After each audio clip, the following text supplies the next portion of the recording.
আসসালামু আলাইকুম। কলিজার ভাইরা কেমন আছো? প্রবাসে আসবা, বিদেশে আসবা, শিগগির টিকিট কাটো, আসো, চলে আসো, চলে আসো। ওই বাড়ি বসে যারা বিড়ি খেয়ে বেড়াচ্ছ আর মোটরসাইকেল আড্ডা দিয়ে বেড়াচ্ছ, যদি তোমরা আসতে চাও তাহলে তো কাম সারিছে এইবার। বাড়ির তো বরবাদ করবা, জীবনও বরবাদ করবা, ফ্যামিলিরও বরবাদ করবা। যারা অজস্র পরিশ্রম করতে পারো তারা আসো, আর যারা আড্ডা দিয়ে বেড়াইছো 2-4 বছর, খাইছো আর ওই গাছতলায় যাই বসে বসে আড্ডা দিছো, তারা ভাই আসার চিন্তা ভাবনা করে না। কিন্তু যারা পরিশ্রম করতে পারবা, একা থাকতে পারবা, রান্নাবাড়া করতে পারবা, ঘর বাড়ি ওয়াশ করতে পারবা, বাথরুম সাফ করতে পারবা, বালিশ মাথায় দিয়ে বাদ দিয়ে ইট মাথায় দিয়ে ঘুমাইতে পারবা প্রথম প্রথম, তারা চিন্তা ভাবনা করো প্রবাসে আসা। যারা পারবা না তারা দূরে থাকো, দূরি দূরি দূরি দূরি দূরি। আর বাটপাত দালালের পাল্লায় পড়লি তো জীবন শেষ। দালাল মিষ্টি মিষ্টি কথা কবে, ওই তো শেষ করেই দেবে। সার্বিক পরিস্থিতি হলো এইটা যে যে খারাপ থাকবে সেটা না। যারা আসবে প্রথমে, তারা প্রথম একটা বছর একটু কষ্ট হবে, একটু না ভালোই কষ্ট হবে।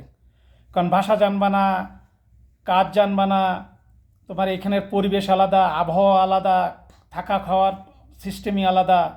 প্রথম বছর যদি তুমি থাকতে পারো, কষ্ট করতে পারো, আর চিন্তাভাবনা করে যে কোনো কাজ আমি করতে পারবো, কোনো সমস্যা নেই, যাই দিক আমার, আমি মানসিকভাবে প্রস্তুত, যদি এরকম চিন্তা ভাবনা করে আসো, খেয়ে না খেয়ে প্রথম বছর ভাষা শিখে 2-10 জন লোকের সাথে পরিচয় হবে, সেইভাবে যদি নিজেকে তৈরি করে নিতে পারো, তাইলে ভালো করা যাবে। আর তা না হলে কিন্তু বিপদ আছে। এজন্য প্রবাস আসার আগে যেটা মনে হয় যে ওরে বাবা ওই জায়গায় মানে টাকা উঠতেছে, যাই অমনি টাকা ধরবো, না, ওইটা না ভাই। টাকা আছে, এখানে অনেকে আছে যে না খেয়ে থাকতেছে, দিনে একবার 1 টাকা দিয়ে 5টা রুটি কিনে 2 বেলা খায়।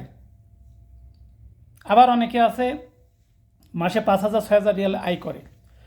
আর এখন এরকম সিস্টেম হয়ে গেছে বাংলাদেশের মতো, আপনি একটা অ্যাপ্লিকেশন করবেন চাকরির জন্য, এই 10-20 হাজার লোক, যেরকম ওই একটা পিওনের চাকরির জন্য যেরকম 20,000-30,000 সিরিয়াল পড়ে, এই এখন এই যে সৌদিতে বলেন, বিভিন্ন দেশে বলেন, এত পরিমাণ লোক এসে ঢুকে আছে ফ্রি ভিসায়, যে কোনো ভালো প্রতিষ্ঠানে যদি ইন্টারভিউ দেওয়া হয় তো ওই রকম সিরিয়াল লেগে যায়, সিরিয়ালের পরে সিরিয়াল, তার থেকে বেছে বেছে তারা লোক নেয়।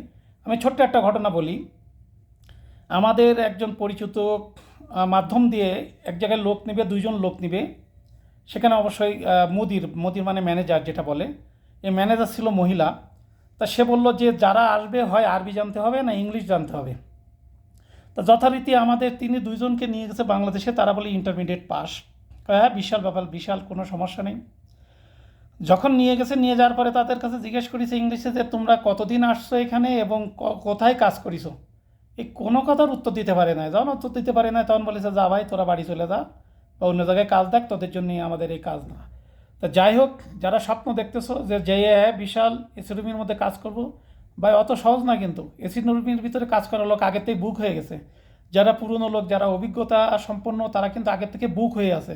তুমি যদি এসেই চিন্তা ভাবনা করো আমি এসি রুমে কাজ করব, ছায়া জায়গায় কাজ করব, তাহলে এই প্রবাস আসার চিন্তা ভাবনা থেকে বাদ দাও সোনা ভাই। আর যদি বলো যে না, যে পজিশনই হোক আমি নিজেকে টিকিয়ে রাখতে পারবো, চেষ্টা করব, তাহলে আসো। আর কমপক্ষে 4 বছর বা 5 বছরের স্বপ্ন নিয়ে প্রবাসে আসবা। প্রথম বছর তোমার মূল টাকাই কিন্তু উঠবে না। প্রথম বছর কষ্টকাম করে তাহলে 50% বা 70% টাকা উঠবে। আর বাকিটা আস্তে আস্তে একবার পজিশন পেয়ে গেলে তখন ভালো কিছু করা যাবে। ধন্যবাদ সবাইকে, সবাই ভালো থাকো। আসসালামু আলাইকুম।